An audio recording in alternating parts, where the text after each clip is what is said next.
speaking of payroll, DiNardo, and spreadsheets and salaries, you want to get into our guest for tonight? Yeah. Let's bring him on. Now he can help my wallet. All right, let's bring him on here.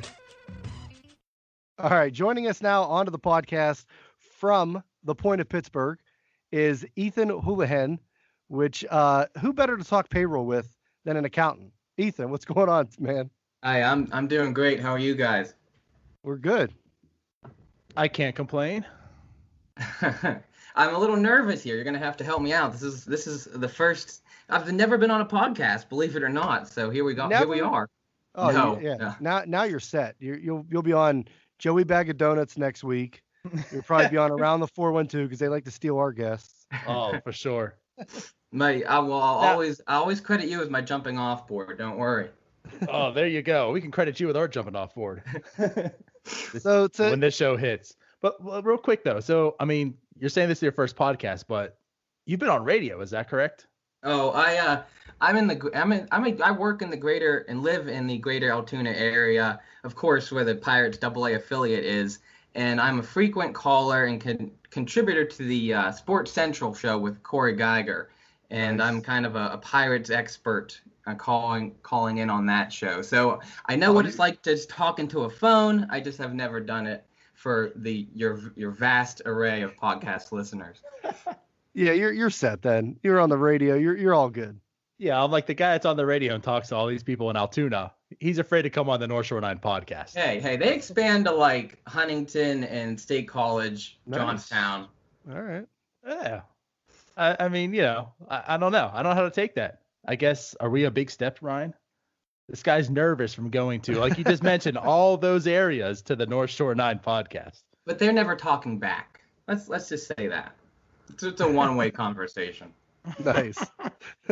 Well, no, we thank you for coming on, and no, this will be real painless. I promise. No, I really appreciate it. I'm excited to do this. I appreciate the opportunity. Yeah, if you can handle Pirates Twitter, you're fine. You got this. Sometimes I don't know if we can call it handling it, but we make it through. There you go. All right, so Ethan, I guess we'll kick it off. I mean, obviously we mentioned it, when we brought you on here. Your expertise is kind of, you're an accountant, math, payroll, salaries. You're always up to date on, the Rule 5 and different, just all the little rules and everything around baseball. And there's so many of them. Before we get into the Pirates, though, like, give me what's your just overall thoughts on the baseball financial structure? And just, there's so many little things and it's complicated and no salary cap and what's your overall thoughts on it? That I think is the big bugaboo for a lot of fans. It's the salary cap and it's the payroll, and that's what I do. I was going to mention that. Of course, you mentioned I write, contribute for the Point of Pittsburgh. I like to get the word out on a topic that is so hot button for all the fans in Pittsburgh, because you can't have a conversation about the Pirates without talking money, but no one kind of understands it or grasp it, or they just kind of point out all the narratives that fly around almost indiscriminately and uneducatedly. So I try and explain and not dumb down this stuff that is really important. And as far as baseball overall, I think that the Pirates, is there money in baseball? Absolutely. They just signed a new deal with Fox for TV at, over $5 billion. And there's revenue from all over the place. So is there money? Yes. But there are absolutely teams who have more of it than others. That cannot be dismissed. The Pirates, I believe, and call me naive, but I do believe in the small market plight.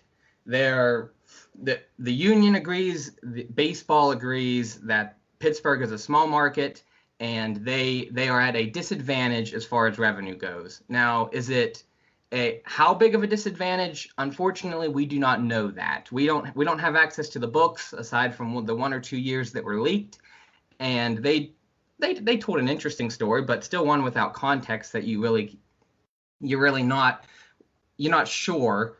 But I like to talk about what I know, and what I know is, or what I have a pretty good idea is, the Pirates are at a disadvantage. And do I believe that they would be better served if there was a greater revenue sharing system, if if there wasn't such a distinction between the Bostons, the LAs, with, the LA has what, 20, it's insane amounts of TV money every year. Unlimited money, basically. Yeah. And the Pirates are dealing with a $20 million payroll. So, I mean, before you even get into $20 million TV contract, before you get into anything else, before you get into anything else, you're looking at, if their Dodgers around $1 billion, which I think that's, what it is, that you're looking at just insane amounts of money that there's a huge discrepancy, and they can't spend that to the same levels as some of these bigger teams. Like I said, call me naive, but I believe that. Yeah, but at the same time, can't Mark Cuban just buy the team and then we're all saved, right? No, because that's not how it works. Believe it or not, he is going to fund it with debt. He does not have $1 billion sitting around in liquid cash in his bank account. He can't write a personal check. He's going to fund it with debt. He is then going to run the team not out of his personal checkbook. That's not how, I don't think any owners do it. They take their net income, revenue minus expenses, every year, and that's how they cash flow the team. And he's going to treat it just like any other asset, just like any owner does. I've considered writing this for the Point of Pittsburgh, but I've kind of just didn't want to burn the internet down or take away my credibility. But something to the effect of "in defense of Bob Nutting." I still might do it someday, but that's just the capitalist in me as far as capitalism and business. I follow sports differently than others. I view it just as a numbers game, not from the emotional side. Whereas the Pirates could spend $5 million, they could spend $500 million. I don't care. I'm just interested in the roles and how it's applied, not necessarily what they do or don't spend. That doesn't keep me up at night. Nice. Well, you mentioned the Point of Pittsburgh, and since obviously Ryan's such a bad co-host, let me go ahead and allow you to introduce yourself and tell everyone a little bit about yourself. I already did mention of why or what I tried to do there, but a year ago I was an accountant just with no writing experience, no writing education, and I was simply working on a project just for myself, just because this is what I do in my free time. I was trying to put a number or a grade or a value to kind of say, okay, this is how Neil Huntington has done in his past 10 drafts, and comparing it to the NL Central, because the rhetoric is always Neil Huntington and the Pirates are bad at drafting and development. Well, that's not good enough for me. I want numbers, logic, and reason, not narrative, hearsay, and conjecture. So that's all the Yinzers have to work with, though. Yeah, but I wanted to put something on paper that even just for myself, so I could know. And I was reading the Point of Pittsburgh, which I had just discovered not long before that, and I had left a comment. Literally, I think it was the first comment I've ever left on a message board anywhere. And I will call him the owner of the site. Kevin Cray responded to it. He was intrigued. We exchanged some emails. I ended up with an article of my study in the Pirates Breakdown, I think it was called, 18, which that was a Pirates Breakdown. It was called Pirates Guide. The site was Pirates Breakdown, with Jason Rollison, who does great work over there. And they're developing, the new book for 19. And so my study was in there, and then Kevin extended me the gracious offer of saying, hey, if you want to contribute to the site, without ever reading anything that I had done, because Kevin wrote the article, I just contributed the information. So like I said, a year ago today, I was doing nothing, and then I think I published my first article right before the season started. So since then, I've just been, like I said, writing to try and serve an underserved department of sports. I've always, as long as I could remember, was interested in the numbers and the business side more than just the games. And I would always hear people, talk about on sports radio or on TV. They would say, well, there's this rule over here that no one really wants to hear about, but just trust us, and the numbers shake out like this. And no one ever showed their work. And that always kind of, well, how can you expect anyone to learn if no one will tell you or show you? So that's what I tried to do. You guys see it on my Twitter. I literally take snippets right out of the CBA. I try and make them easily digestible, but still explain them. I don't just, I might have to talk to you while we're talking here, say, 81.2, but I type the whole number out because I don't want to dumb down. I try to give the readers credit, and just, make them see that, because the Pirates aren't rounding numbers. Someone somewhere, they know exactly what they're spending on payroll.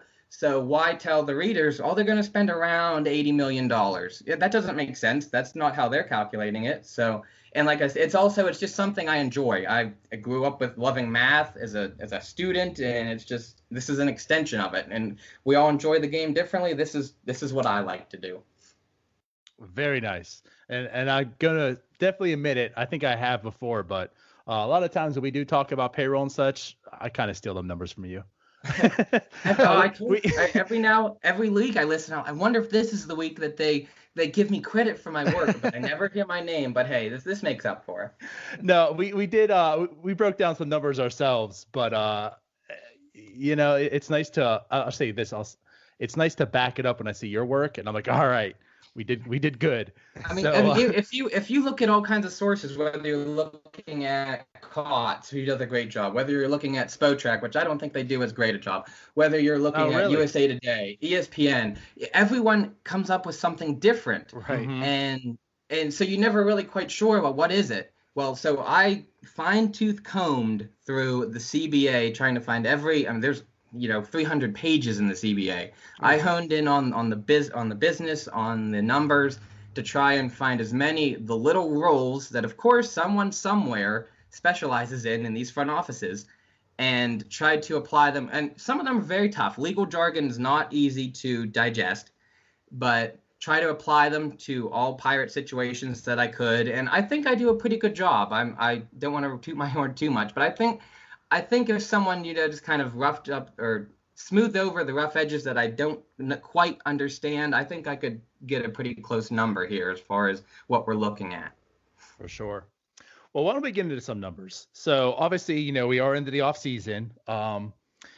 Technically, we've had 2 free agent signings in Lonnie Chisenhall and Jung Ho Kang, which I was not expecting to have 2 signings already.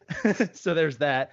But, even with that said, I mean, they were kind of small. What do you think the payroll is going to look like this year? I mean, where's it at right now? Right now, up to the minute, 40-man roster for 2019. I have 81.5.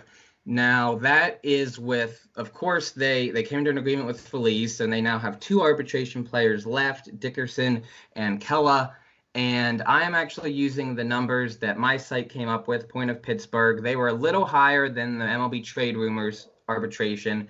If you put those numbers in, they're about 79.3. So let's just call it 80 million. After I did all that talking about being exact, let's call it around 80 million plus or minus 1. And that should be a relatively close to what we're looking at right at the moment. So let me. No, that was good. Let me ask you this, Ethan, because this just actually came up. It's, talking payroll and like you said, trying to finalize like a number. It's always hard because you have arbitration and everything's not finalized yet. You mentioned the 40-man roster. So like when we see these like articles, like speaking of Forbes, who they make up trade articles about how the Pirates traded McCutchen to the Yankees, but I'll digress there. Like Forbes, they throw these payroll numbers out, but they never say like, is that opening day payroll? Is that the end of the season payroll? Because like throughout the season, different guys are going up and down from Indy, from Altoona to Pittsburgh. And, things change. Guys are getting prorated for a couple weeks and they go down. Other guys are on the DL, but they're still getting paid. So like is end of like when you see these COTS and Forbes come up with these numbers, are these end of year totals that they're totaling, once the season's done? Is that stuff released, I guess? They're often comparing, I think, apples to oranges. How I like to do it, but okay. First, I think a lot of the sources that you'll see, they are talking 25-man. Because if you open like let's just say a COTS, because that's one of the best, I think, out there doing this. They are not looking at roster spots 26 to 40. And how that works is anyone who's ever served 1 day of service, so like your Alex McRae's or your Tanner Andersons of this year, they get paid at a different rate as someone, say, like an Austin Meadows or this